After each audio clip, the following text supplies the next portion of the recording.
Going live, going once, going twice. What is, oops, I've opened the wrong, hang on. Sorry for the delay, folks. The Word document wants to open the wrong document. Okay. The, I'm reading this one a little bit more than usual. This is not technically part of the rewrite series where I give a lot of not scene by scene, but more comprehensive. What could have been done differently. I wanted to post this soon after the Snow White one, but not immediately after the Snow White one to give people a chance to watch the Snow White one. But hardly anybody watched the Snow White one, so. But I was going to do this video a year ago and never got around to it. Well before the Snow White thing, so I guess it will seem slightly more relevant now since I guess Greta Gerwig is the same writer for both of them. So, as I mentioned, I think in the Snow White one, she kind of gets away with doing whatever she wants because she's had kind of fluky success with taking somebody else's thing and then readapting it. And so I didn't want to talk about Little Women in the last video because I knew I was going to do this video. So if you felt cheated because you're one of the few that watched part of the last video and were like, well, you mentioned it, but you didn't go into it. Well, here it is. Okay. Now this is a movie that, based on a book that I haven't read, but I've seen all 4 of the film versions. And so we have not just a book to draw from, but other visual representation. So I could understand making a movie where you don't want it to be literally the same as the previous 3, although of the previous 3, it's really easy to do an analysis and say, well, they all kind of followed a similar structure and format, and then this one kind of changed that, and I'll come back to that in a minute.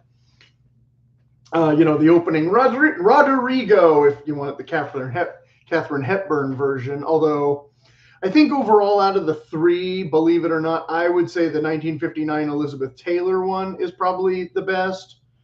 I think they mixed up the 2 younger siblings, the girls' ages, but overall, it's not as, grainy and black and whitey and Katharine Hepburn-y as the first one.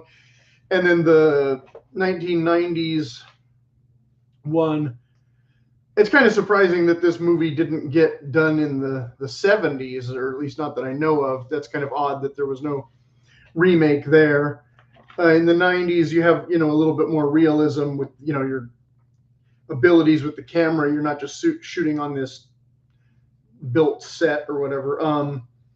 But then it was kind of less reliant on, the heart of the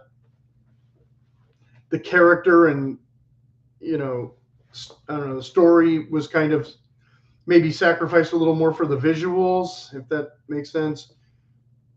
And then even more so maybe especially more so with the Gerwig one, like I said, I'm coming back to that. I'm not as familiar necessarily with all the actors in all the films, like the younger actors in the newer one. I don't know all of them.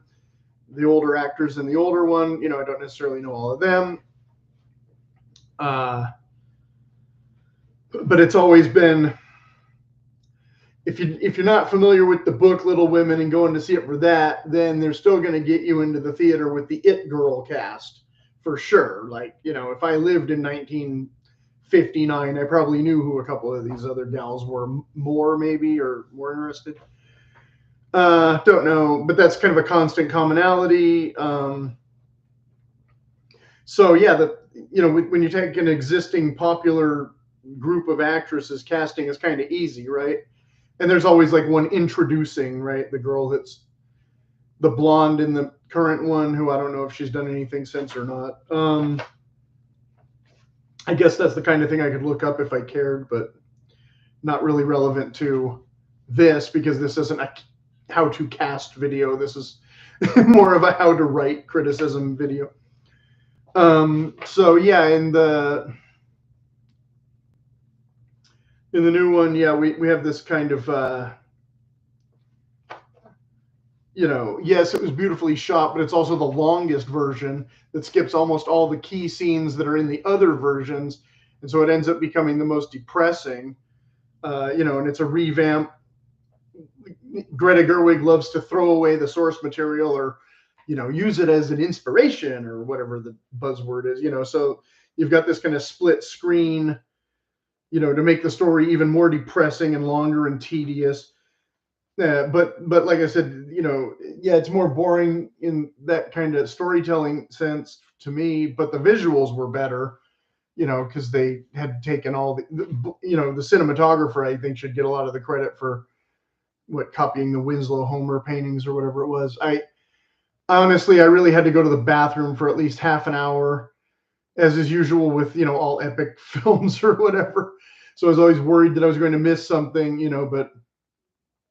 but I don't think I would have missed anything too crucial, since I already knew the story from the other three movies. But when the 90s one came out, the Winona Ryder, Claire Danes It Girl one, which actually had Trini Alvarado, who I actually liked a lot from a couple of things previous, but I don't know if that was her last film or her last big film. But she was definitely not the reason to really pull people into the theater for that film. So when that one came out, yeah, I think I had a mad crush on both of these two, and her as well, Um, but it was almost a little too much star power for me to get as lost in the story, because, like I said, the older versions, I'm not as familiar with the actors, so I'm not really hung up on it, except for oh, yeah, I know who Katharine Hepburn is, I know who Elizabeth Taylor is, but the rest of them are just kind of there to me. And then in the most current one, I only knew the one gal, Saoirse. So it wasn't as distracting. It was kind of the same as the earlier ones. Whereas when I watched the 90s one in the middle, uh, it was kind of oh, it's her. Oh, it's her. And then, of course, Christian Bale, who I wasn't really familiar with back then. But, of course, now him and Chris Cooper I've seen in, dozen things or whatever. And Kirsten Dunst really wasn't on my radar yet. Although another one that I didn't see when it came out originally was Interview with the Vampire, and I was totally blown away by her performance in that, whereas I knew her more from what's the Shakespeare movie, Get Over It or something, and Dick, and she was in something else. I forget. But yeah, so yeah, like I said, but back then she would have been just a young actress. Not in my star crush phase or whatever. Yeah, I didn't get to a lot of movies in theaters for a while there. I didn't have a lot of money, and I was busy with school or whatever, so it was kind of hit or miss what would come on cable. They debut one blockbuster a month and then show a bunch of B movies that you'd see 10 times instead of the one Tom Cruise movie that everybody else saw. So I don't know. I guess that's all I have written there for that, oddly enough. But so yeah, so I mean, I was just being snarky, and I don't want this video to go on forever, but literally, so people are debating, will the Snow White movie make money? Well, yes, it will, because like I said, Greta Gerwig I haven't seen the Barbie thing, where she's not taking somebody else's script or book and turning it into her thing, but she is taking an existing iconic character with a couple of really big movie stars to draw people into the theater. So of course, even if it's as ghastly as I've heard, yes, it's going to make money. And so the Snow White thing, yes, it will make money because of the previous Snow White. Period. It's Snow White. Every kid is going to want to see it, whether or not they should. But yeah, it's this real hopeless modern version of storytelling that is just borderline. I mean, like I used to complain about the old Disney movies being not correct or accurate adaptations of whatever the fairy tales were supposed to be, but now we've entered fairy tale redux where that doesn't even matter anymore. They're just I don't know. Because I didn't even like I said in the previous, I didn't even like most of those '90s ones that did well, where everybody was like, "Oh, but it's not just this; it's this." Like I don't, yeah, I don't care. The Little Women, on the other hand, again, we're dealing with an actual story that became fiction. So if you want to fictionalize the fiction, I guess you can do that. Well, they did, and they made money. So again, they're not going to care if Carolina Zabrowska says that the hairstyles are all wrong. Like they're not going to put the Harry Potter girl in a bun in a thing. No, it's they're the hippie family or whatever. Yeah, how much these people actually, the idea of them having their little art commune at the end or whatever. It's like, okay, I guess that kind of makes sense in a way. I don't know much about Massachusetts, but I've seen some instances of how mismanaged that state might be, so it wouldn't surprise me if this goes back over 150 years or more already. I literally got a speeding ticket from their automated machine a few years ago when I have never actually been to that state. Fortunately, I didn't have to go there to fight it in court. So yeah, not exactly the place that I think is the well-oiled machine that it could be.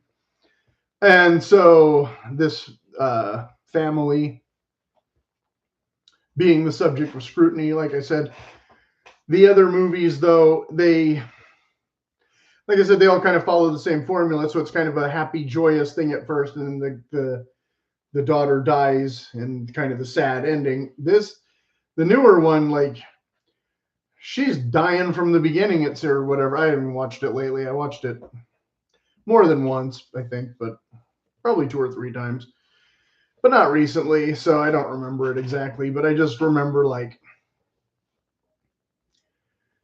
wondering, why did they do that? Why did they do like I said, I can understand not having the exact same opening scene. I could understand having these beautiful visuals since again you're not constrained.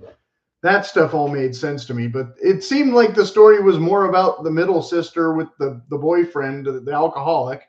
How's that going to work out? Don't know. It's not really addressed, but that's what she wants. And so the other girl who loves him and hates him can't make up her mind.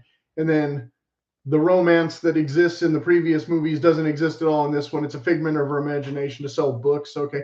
Well, doesn't that make her the sellout more than the unscrupulous publisher, the patriarchy, blah, blah, blah.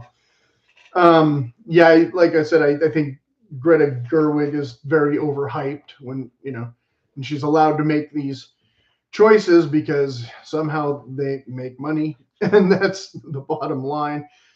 So, like I said, is it Warner Brothers that wants to, die on the Barbie hill? Like, okay, but don't expect me to be going out of my way to see too many of these kind of things.